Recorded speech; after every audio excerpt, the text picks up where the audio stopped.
Ngày trước, các bà, các mẹ, các chị thường ru cháu, ru con, ru em bằng những câu hát ru được truyền miệng với giai điệu ngọt ngào da diết. Những câu hát ru tuy ngắn ngủi nhưng đều mang ý nghĩa hết sức nhân văn, giàu tình cảm.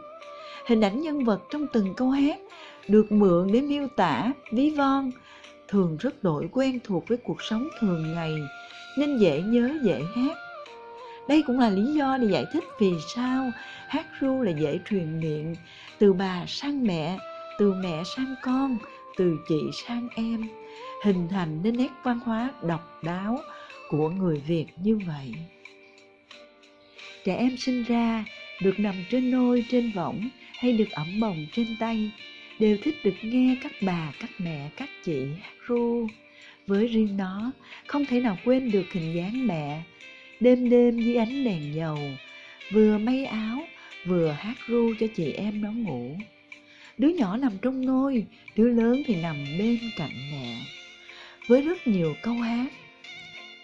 Ngày nhỏ, dù chẳng hiểu được hết ý nghĩa của những câu hát này, nhưng lạ là nó vẫn rất thích nghe.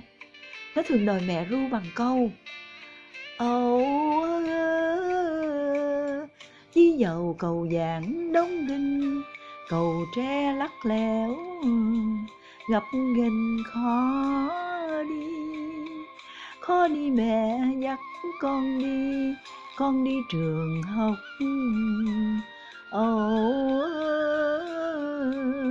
con đi trường học, mẹ đi trường đời. Mẹ nó kể không có hát ru là chị em nó không ngủ được. Đến khi mẹ sinh em rồi mà tối nào chị em nó cũng chờ để được hát ru vỗ về giấc ngủ. Nhớ nhất là những tối ngày hè, trời oi bức, chị em nó cứ thao thức trở mình. Đến khi mẹ cất lên lời ru thì chìm vào giấc ngủ lúc nào không hay biết. Cũng từ đấy mà chị em nó thuộc nằm lòng những câu hát ru của mẹ. Những khi mẹ vắng nhà, chị em nó cũng biết thay mẹ dỗ dành em ngủ bằng những lời ru mà bà và mẹ thường hay hát. Lớn hơn chút nữa, tối đến, hai chị em nó vẫn thích nằm im trên chiếc trọng tre để lắng nghe mẹ hát ru em. Trong cái khoảng không gian ấy, từng lời ru càng thấm đậm tâm hồn trẻ thơ của chị em nó. Nó dần cảm nhận được ý nghĩa sâu sắc trong từng lời ru. Có lần nghe mẹ hát câu: Ồ má ơi đừng gả con xa, chim kêu giường hú. Ồ chim kêu giường hú, biết nhà mà đâu. Chị nó thủ thỉ bên tai: Lớn lên chị sẽ không đi lấy chồng xa đâu, vì nếu lấy chồng xa, chị sẽ nhớ mẹ lắm. Nó cũng thủ thỉ với chị: Em cũng vậy. Rồi hai chị em chìm vào giấc ngủ từ lúc nào không biết. Vậy mà duyên số, lớn lên chị nó lại đi lấy chồng xa.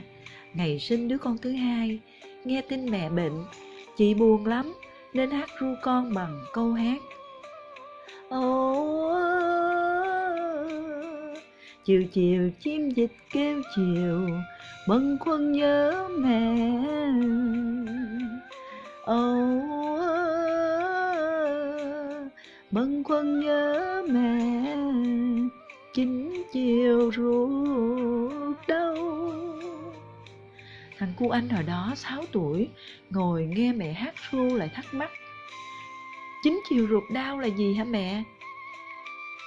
Chị ứa nước mắt nhưng vẫn cố gắng giải thích cho con: Đó là nỗi nhớ bà ngoại thật nhiều của mẹ đó con à. Ngày mẹ lên thăm chị, mẹ ru cháu cũng bằng những câu hát ru ngày xưa mẹ đã hát cho chị em nó nghe. Cả thằng cô anh, cô em đều mê tít tiếng ru ngọt ngào của ngoại, nên càng bám bà nhiều hơn. Nó thừa nhận rằng theo năm tháng, hát ru nuôi dưỡng trong tâm hồn trẻ thơ của nó những tình cảm thật đẹp đẽ.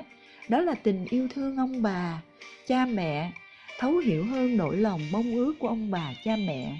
đối với con, cháu, giúp nó hiểu hơn quy luật của cuộc sống, của tự nhiên, sống hiếu đạo, nghĩa tình hơn với ông bà, cha mẹ và mọi người. Và ngày nay, khoa học cũng đã chứng minh hát ru có công dụng rất tốt, giúp nuôi dưỡng nhân cách cho trẻ. Tiếc thay, không hiểu vì lý do gì, bây giờ rất hiếm khi nghe được lời ru con từ các bà mẹ trẻ.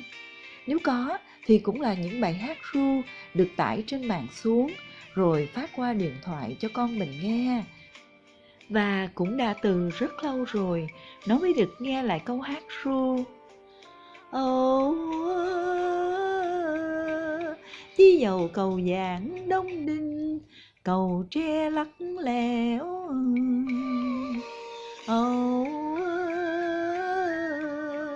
cầu tre lắc lẻo, gập ghềnh khó đi. Câu ru ấy do một người mẹ trẻ ru con vọng ra từ căn nhà nhỏ ở vùng ven thành phố, nơi nó đang sống.